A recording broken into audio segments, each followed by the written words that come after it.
Bienvenidos, queridos amigos. Mi nombre es Mónica desde Ecuador. En este espacio llamado Leamos Juntos, creado para leer los libros de la Biblia en forma narrativa, sin capítulos ni versículos. De esta manera nos permite entender mejor la idea del contexto, además de que así se encontraba en los originales del texto sagrado. Estas lecturas están presentadas con todos los cambios de la BTX cuarta edición basada en la 28ª edición del texto griego. Recuerden, amigos, que se subirán los audios al canal Inbox, al canal YouTube de la Sociedad Bíblica Iberoamericana y a las páginas de Facebook BTX de cada país. En esta oportunidad leeremos la carta a los Hebreos. Esperamos que puedan disfrutar. Contaremos con la colaboración de Ilma Valderas desde México. Antes de comenzar, compartiremos una pequeña reseña del contexto de este libro al momento de escribirse. En tiempos de los apóstoles se calificaba de hebreos a los judíos que vivían en Palestina, a diferencia de esa mayoría de su pueblo que había emigrado a diversos países por todo el Imperio Romano. Esta carta está dirigida a las comunidades cristianas de Palestina que habían formado con judíos de raza después de Pentecostés. A pesar de su conclusión, un estilo epistolar, este largo escrito presenta el aspecto de una homilia o sermón litúrgico. Sus destinatarios tenían necesidad de unas palabras de exhortación, porque su fe estaba en peligro. Después del primer entusiasmo de la conversión, se habían dejado arrastrar por la fatiga y el desaliento. Algunos desertaban de las asambleas culturales, y su formación cristiana dejaba mucho que desear. Por otra parte, las pruebas y persecuciones habían provocado el desconcierto para exhortar a los cristianos a seguir el camino que conduce de este mundo perecedero al mundo celestial. El autor presenta a Jesucristo como el sumo sacerdote que con su muerte selló la nueva alianza entre Dios y los hombres y ahora ejerce en el cielo una mediación eterna. A la vez se describe el itinerario del nuevo pueblo de Dios en marcha hacia la tierra prometida, bajo la guía del mismo Jesucristo. La comparación con los personajes e instituciones del Antiguo Testamento destaca la suprema grandeza de Cristo y la superioridad de Nueva Alianza con respecto a la nueva. Muy bien, queridos amigos, luego de leer esta pequeña o reseña, le damos el pase a Irma para comenzar la lectura. Adelante, Irma. Muchas gracias, Mónica. Hola, amigos. Con mucho gusto comienzo la lectura del libro Hebreos. Habiendo Dios hablado en el tiempo antiguo muchas veces y de muchas maneras a los padres por los profetas, en estos postreros días nos habló por medio del Hijo, a quien constituyó heredero de todas las cosas y por el cual hizo también los siglos, quien siendo el resplandor de su gloria y la imagen misma de su ser, y quien sustenta todas las cosas con la palabra de su poder, habiendo efectuado la purificación de los pecados, se sentó a la diestra de la majestad en las alturas, hecho tanto superior a los ángeles por cuanto ha heredado un nombre más excelente que ellos. Porque, ¿a cuál de los ángeles dijo jamás, mi hijo eres tú, yo te he engendrado hoy? Y otra vez, yo seré padre para él, y él será hijo para mí. Y otra vez, cuando introduce al primogénito en el mundo, dice, adórenlo todos los ángeles de Dios. Ciertamente de los ángeles dice, el que hace a sus ángeles espíritus, y a sus servidores llama de fuego. Pero respecto al Hijo, tu trono, oh Dios, es por los siglos de los siglos. Cetro de equidad es el cetro de tu reino. Amaste la justicia y aborreciste la iniquidad. Por eso te ungió, oh Dios, el Dios tuyo, con óleo de alegría más que a tus compañeros. Y tú, Señor, en un principio fundaste la tierra, y los cielos son obra de tus manos. Ellos perecerán, pero tú permaneces. Todos ellos se desgastarán como una vestidura. Como un manto los enrollarás, y como vestidura serán cambiados. Pero tú eres el mismo, y tus años no acabarán. ¿Y a cuál de los ángeles dijo alguna vez, siéntate a mi diestra, hasta que ponga a tus enemigos por estrado de tus pies? ¿No son todos espíritus para el servicio?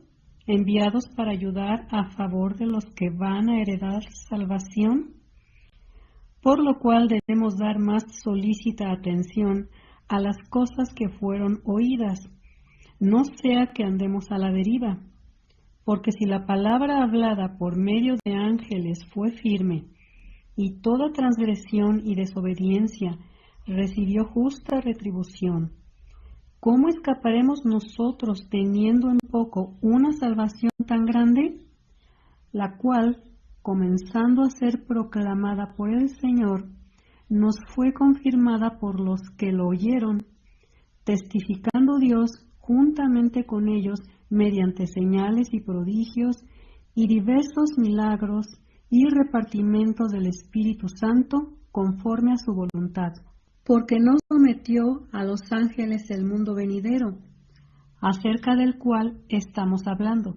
Pero alguien declaró solemnemente en algún lugar, diciendo, ¿qué es el hombre para que tengas memoria de él, y el Hijo del hombre para que lo visites? Lo hiciste un poco menor que los ángeles, lo coronaste de gloria y de honor, todo lo sometiste bajo sus pies, porque al someter todas las cosas, nada dejó que no esté sometido a él. Ahora, sin embargo, todavía no vemos todas las cosas sometidas a él, pero vemos a aquel que fue hecho un poco menor que los ángeles, a Jesús, coronado de gloria y de honra a causa del padecimiento de la muerte, para que por la gracia de Dios gustara la muerte por todos, porque convenía a aquel por cuya causa son todas las cosas, y mediante el cual todas las cosas subsisten, que cuando llevó a muchos hijos a la gloria, perfeccionara por medio de padecimientos al autor de la salvación de ellos. Porque el que santifica y los que son santificados son todos de uno. Por esta razón no se avergüenza de llamarlos hermanos, diciendo, proclamaré tu nombre a mis hermanos, en medio de la iglesia te cantaré alabanzas. Y otra vez, yo estaré confiado en él. Y otra vez, aquí estoy yo y los hijos que Dios me dio. Así que, por cuanto los hijos fueron consubstanciales con sangre y carne, de igual manera, él también participó de lo mismo, para que hiciera ineficaz por medio de la muerte al que tenía el imperio de la muerte, esto es, al diablo, y librara a los que, por temor de la muerte, están sujetos a vivir en esclavitud, porque ciertamente no viene en ayuda de los ángeles, sino que viene en ayuda de la descendencia de Abraham, por lo cual convenía que en todo fuera semejante a sus hermanos, para que les fuera un misericordioso y fiel sumo sacerdote ante Dios, para expiar los pecados del pueblo, pues en lo que él ha padecido siendo tentado, es capaz de socorrer a los que están siendo tentados. Por lo cual, hermanos santos, participantes de un llamamiento celestial, considerad a Jesús como el apóstol y sumo sacerdote de nuestra confesión, el cual es fiel al que lo constituyó, como también lo fue Moisés en la casa.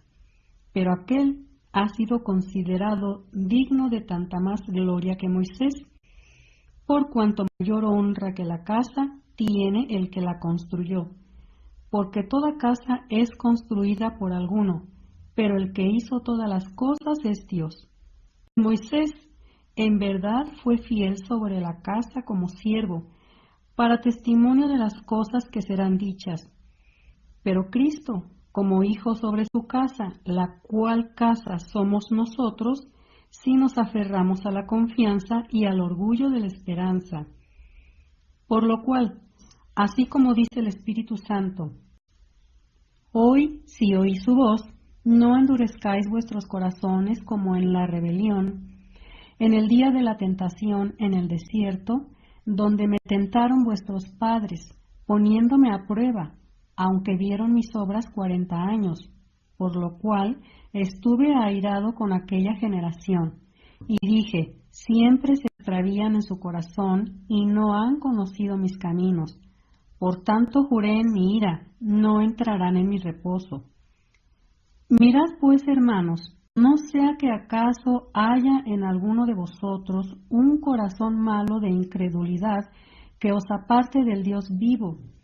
Antes bien, exhortaos los unos a los otros cada día en tanto se dice hoy, para que ninguno de vosotros sea endurecido por el engaño del pecado, porque hemos llegado a ser partícipes de Cristo con tal que retengamos firme hasta el fin el fundamento, en tanto se dice, hoy cuando escuchéis su voz, no endurezcáis vuestros corazones como en la rebelión.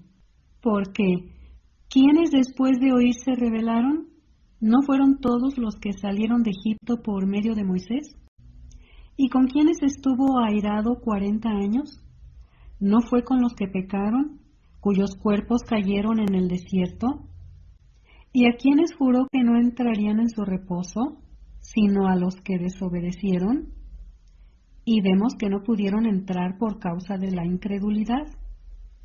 Temamos, por tanto, nosotros, no sea que permaneciendo aún la promesa de entrar en su reposo, alguno de vosotros parezca no haberlo alcanzado.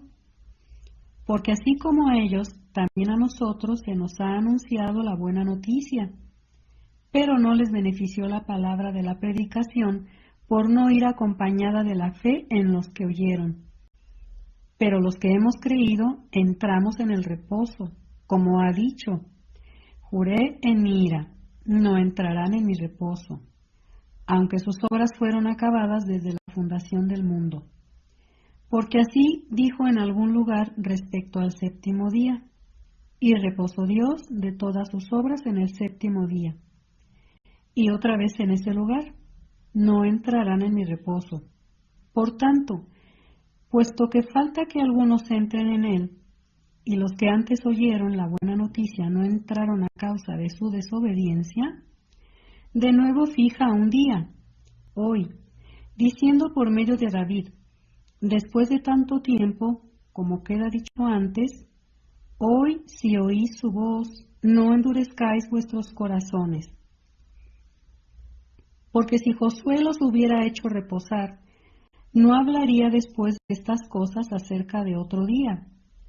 Queda, por tanto, un reposo sabático para el pueblo de Dios, porque el que entró en su reposo, también él reposó de sus obras, como Dios de las suyas.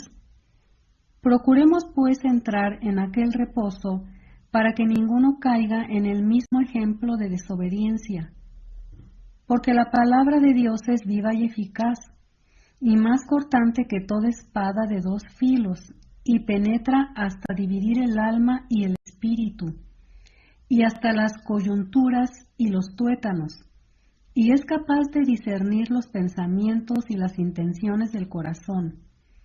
Y no hay criatura escondida en su presencia.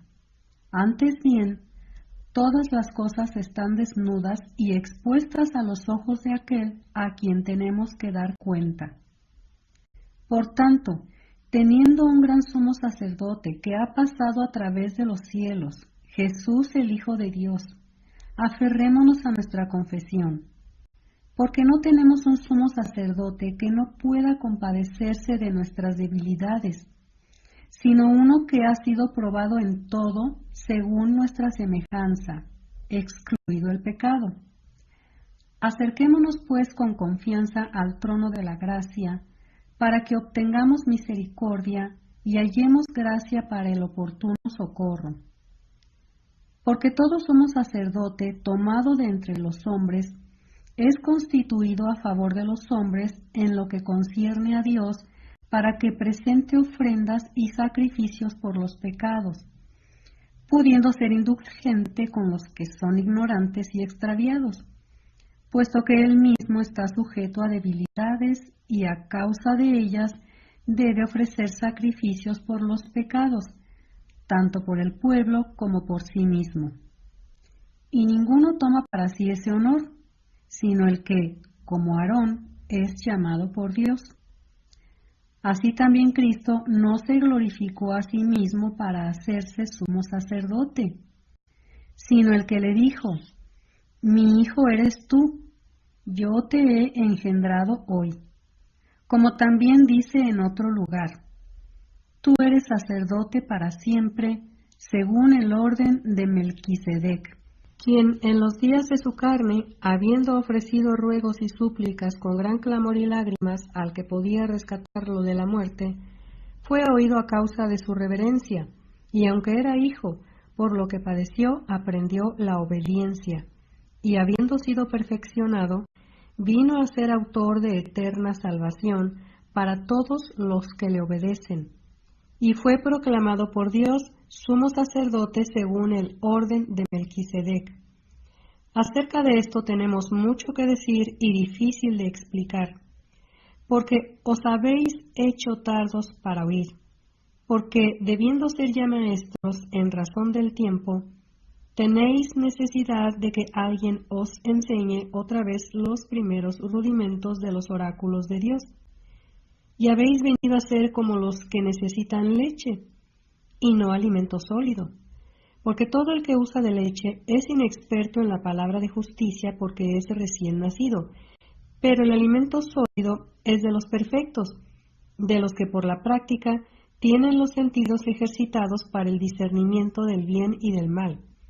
Por tanto, dejando los principios elementales de la palabra de Cristo, avancemos a la perfección, no echando otra vez el fundamento de arrepentimiento de obras muertas y de la fe en Dios, de la doctrina de bautismos, de la imposición de manos, de la resurrección de muertos y del juicio eterno. Y esto haremos si Dios lo permite, porque en efecto es imposible que los que una vez fueron iluminados y probaron el don celestial y llegaron a ser partícipes del Espíritu Santo y probaron la buena palabra de Dios y los poderes del mundo venidero y recayeron, sean otra vez renovados para arrepentimiento, crucificando otra vez para sí mismos al Hijo de Dios y exponiéndolo a la ignominia pública. Porque la tierra que bebe la lluvia que muchas veces viene sobre ella y produce cosecha provechosa para aquellos por los cuales es cultivada, recibe bendición de Dios. Pero la que produce espinas y abrojos es descalificada y está cerca de maldición, cuyo fin es ser quemada. Pero en cuanto a vosotros, amados, aunque hablamos así, hemos sido persuadidos de cosas mejores y que tienen salvación.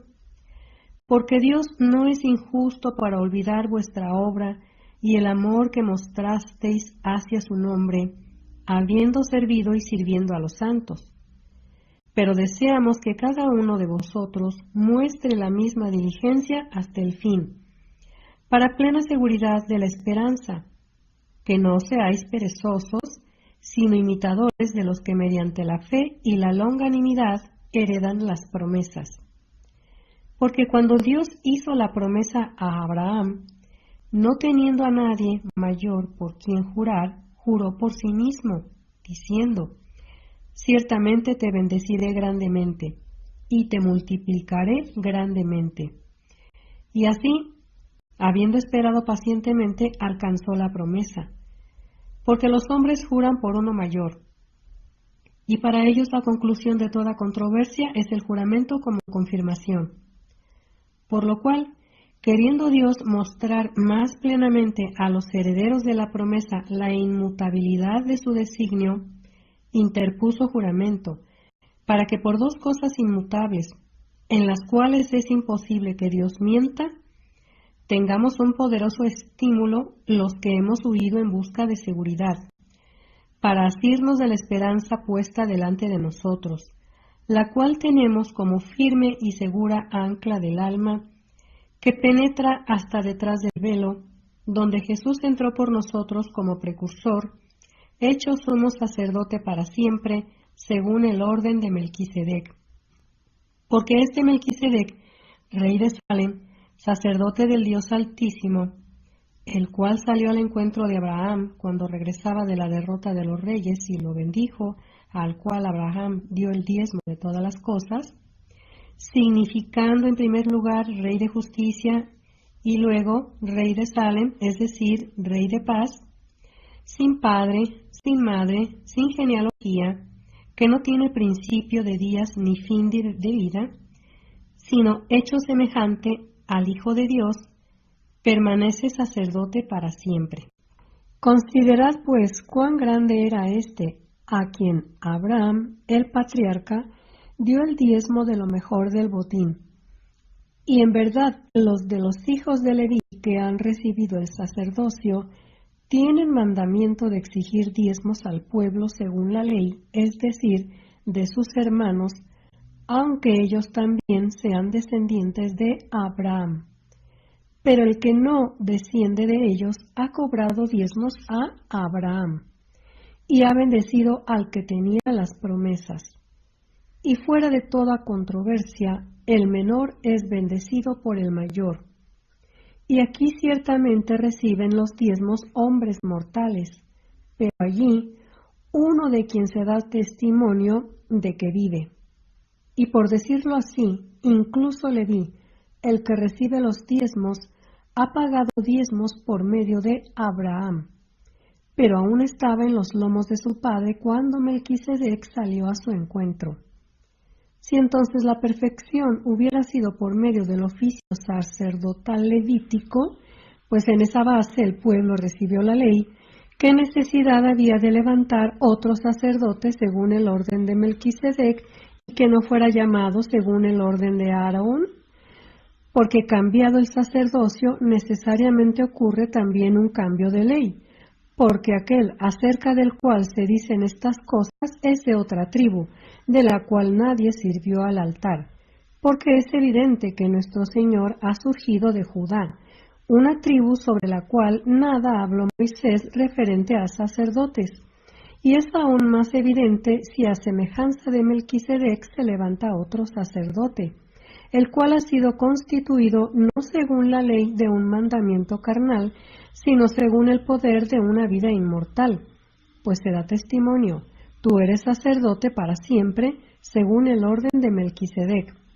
Hay por una parte la abrogación del mandamiento anterior a causa de su debilidad e ineficacia, porque la ley nada perfeccionó, sino que fue introducción a una mejor esperanza, por medio de la cual nos acercamos a Dios.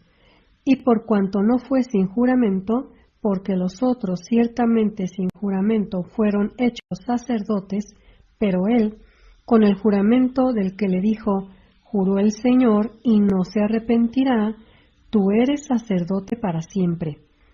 De igual manera Jesús ha sido constituido fiador de un mejor pacto. Y los sacerdotes llegaron a ser muchos, debido a que la muerte les impedía continuar. Pero él, a causa de que permanece para siempre, tiene un sacerdocio intransmisible, por lo cual puede también salvar perpetuamente a los que por medio de él se acercan a Dios, viviendo siempre para interceder por ellos. Porque tal sumo sacerdote nos convenía, santo, inocente, incontaminado, separado de los pecadores, y exaltado por encima de los cielos, que no tiene necesidad cada día, como los sumos sacerdotes, de ofrecer primero sacrificios por sus propios pecados y después por los del pueblo, porque hizo esto de una vez por todas, ofreciéndose a sí mismo. Porque la ley constituye sumos sacerdotes a hombres débiles, pero la palabra del juramento, que es después de la ley, constituye al Hijo hecho perfecto para siempre. Bien, amigos, de esta manera terminamos la lectura de hoy. Los esperamos el próximo lunes, que estaremos presentando el final de este maravilloso libro. Tengan ustedes muy buenas noches.